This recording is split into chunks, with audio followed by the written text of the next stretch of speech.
Can you imagine how this has happened, how the U.S. has reached this stage, where the president of the incoming president of the United States basically hawks himself?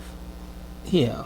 Well, it's been going that way, I suppose. It's been going that way for a long time. I mean, I did have a previous conversation with, to be continued, with Kim Shapley, who is a constitutional expert who speaks Hungarian. I believe that the set of people with that combination of skills is her. And she was also down the hall from me at Princeton, and from 2010 on was just going wild about what was happening to Hungary and the obvious possibility that that could eventually happen in the United States, and so here we are. So it's an interesting question. I wonder whether, I mean,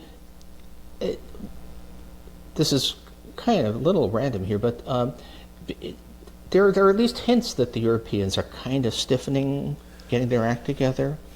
Yeah, I mean, I have one of those things about European leaders is they sometimes talk a good talk, but they're not yet to the point, I think, of realizing the peril they're in.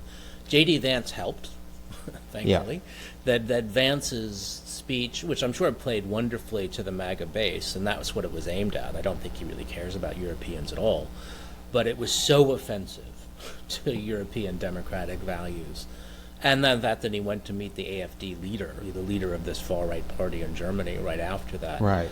That might have helped people understand. What people, I think, in Europe are slowly understanding is that Trump and the people around him would love to see Orbanization brought to Europe.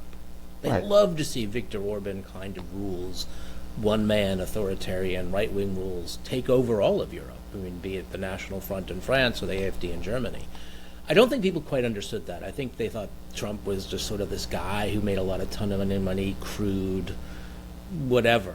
They didn't think he was in favor of sort of, I would argue, revolution in Europe, be a political transformation. But right now we do see MAGA pushing for that, and Europeans waking up a little.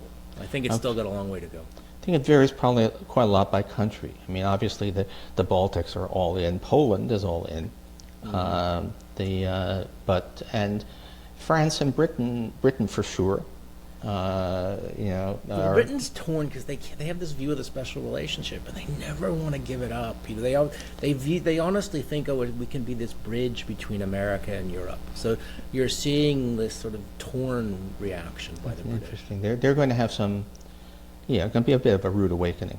I think when the tariffs come this way, it's going to be quite fascinating.